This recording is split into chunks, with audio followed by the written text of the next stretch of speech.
Israel is under attack at this hour by Iranian ballistic missiles. It is the most severe attack in history by Iran against Israel, and we have only seen the beginnings, I believe, of the battle that is about to take place between Iran and the Israeli Defense Forces. Hi, this is Joel Rosenberg in Washington, D.C. right now with a YouTube exclusive for the Rosenberg Report, something we've not seen in a long time. Now, in April, admittedly, there was 320 missiles and suicide drones fired at Israel by the Iranian regime from Iranian soil. That's the first time that Iran had ever attacked Israel in history directly from Iranian soil. Usually, of course, Iran is directing its terror proxy forces, Hezbollah in Lebanon, Hamas in Gaza, the Houthis in Yemen, and other terrorist organizations in Syria and Iraq and in the West Bank to attack Israel. But in April, we saw 320 missiles be fired. But that was known. That was known that it was coming, and the United States and our Arab allies and several NATO allies actually worked very, very closely with Israel to shoot down 99% of those missiles. Now, at the moment, as I talk to you here from Washington, D.C., this is a breaking story. It's an emerging story. So far, as I'm reporting to you right now, over 200 missiles have been fired from Iran at Israel. The difference is that the United States and our other allies in the region aren't, in the moment, as far as I understand, helping to shoot these down. Israel is on its own. What's more, Channel 14 in Israel is reporting right now that the United States and Israel are negotiating behind the scenes the scope of Israel's response. Now, I can't confirm that at the moment, but if that's true, that's insane. What in the world is the United States, Israel's best and most faithful ally in the world? Why are we negotiating? Why is the United States, the Biden-Harris administration, negotiating with Israel on how Israel can respond in defense of itself? Israel didn't negotiate with the United States when the United States was attacked on 9/11. And say, well, I don't know if you should really go into Afghanistan. I don't know if you should really, take out all those terror training camps. This is not the behavior of an ally. The United States under Biden and Harris are not acting as a serious ally. The answer should be, Israel, we've got your back, and finish the job. Okay? That's what should be happening. That's the type of response you're actually getting right now. Again, as hundreds of missiles are raining down in Israel, many are being shot down, but not all. And there are terrorist attacks erupting in Jaffa and elsewhere around Israel. The Israelis are dying right now in terror attacks. Others are being wounded. And that's a fast-breaking story. So we'll have more details on All Israel News, which is allisrael.com. But the strongest response I've seen at the moment that is a heartening response, the type of response that you expect to hear from an American official, an American leader, is from Senator Lindsey Graham, the Republican from South Carolina. And I just want to read you what he said. He just put this statement out on X, and it's powerful, okay? And it should be what the White House is saying. It should be what President Biden and Vice President Harris are saying, but they're not yet. Senator Lindsey Graham says this: "This is a moment of choosing for the free world regarding Iran. The Ayatollah and Iranian regime are religious Nazis who want to destroy the state of Israel. Their words, not mine." That's interesting that Graham makes that point. Continuing with Graham's statement on X. They, the Ayatollah and the Iranian regime, want to purify Islam and attack the United States. Again, their words, not mine. Still quoting from Graham, but he's quoting from Iranian leaders over the years. This missile attack against Israel should be the breaking point.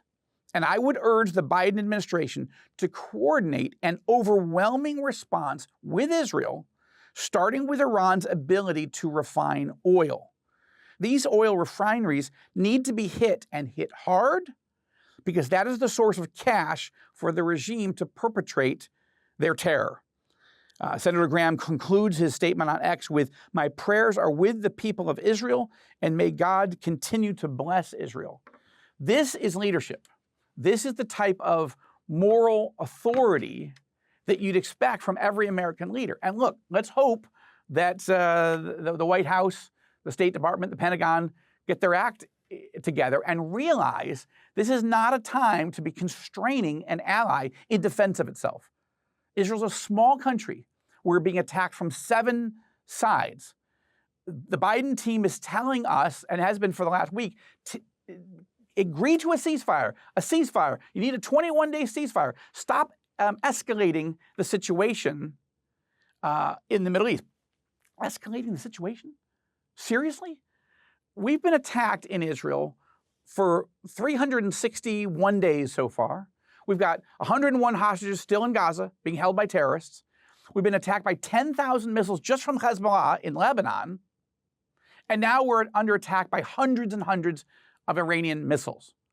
This is not a war that we started, but it is a war that Israel is going to finish. And the Iranian regime has just opened the door for a mass retaliation. Now, this is going to be a test of Israeli Prime Minister Benjamin Netanyahu.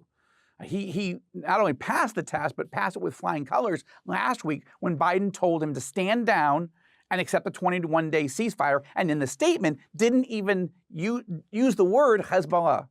So who is Israel supposed to have a ceasefire with if you're not even condemning or mentioning the terror regime that's attacking you, right?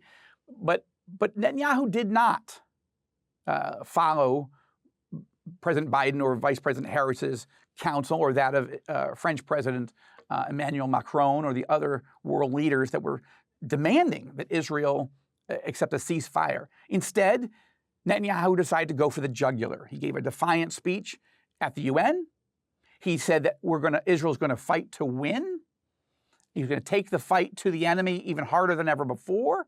That there's a biblical choice for the world and for the region between blessings, if the American-Israeli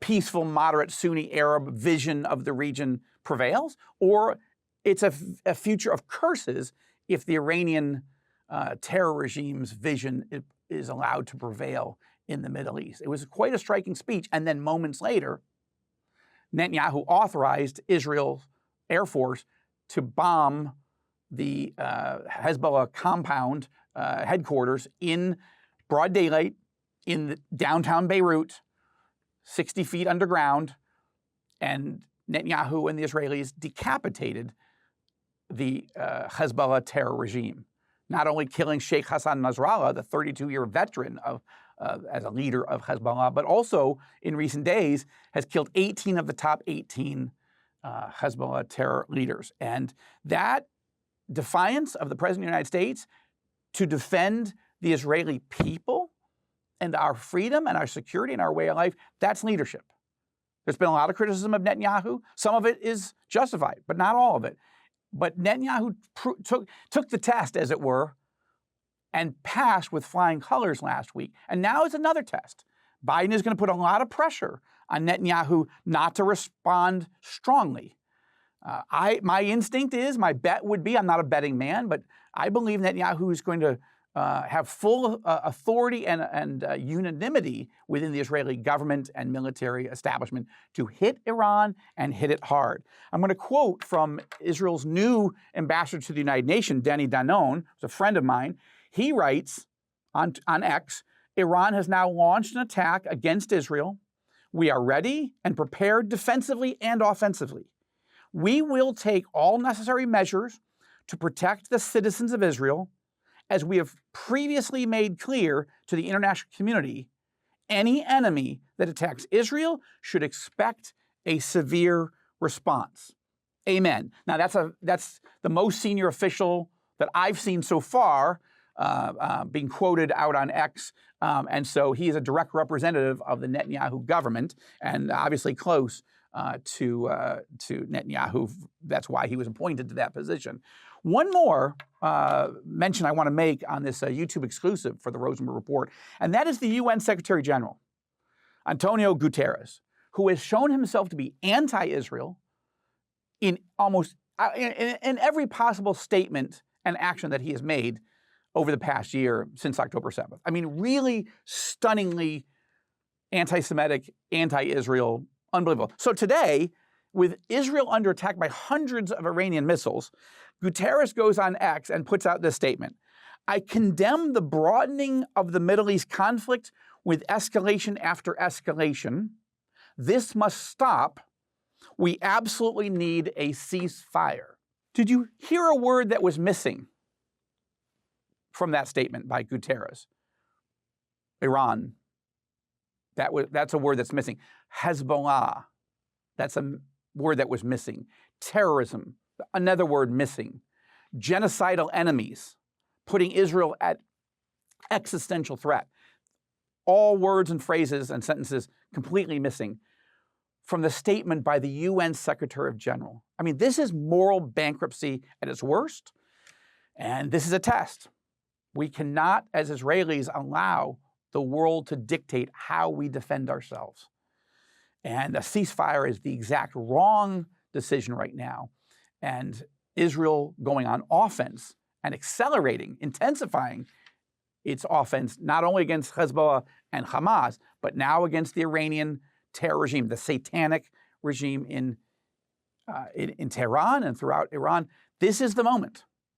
This is the moment.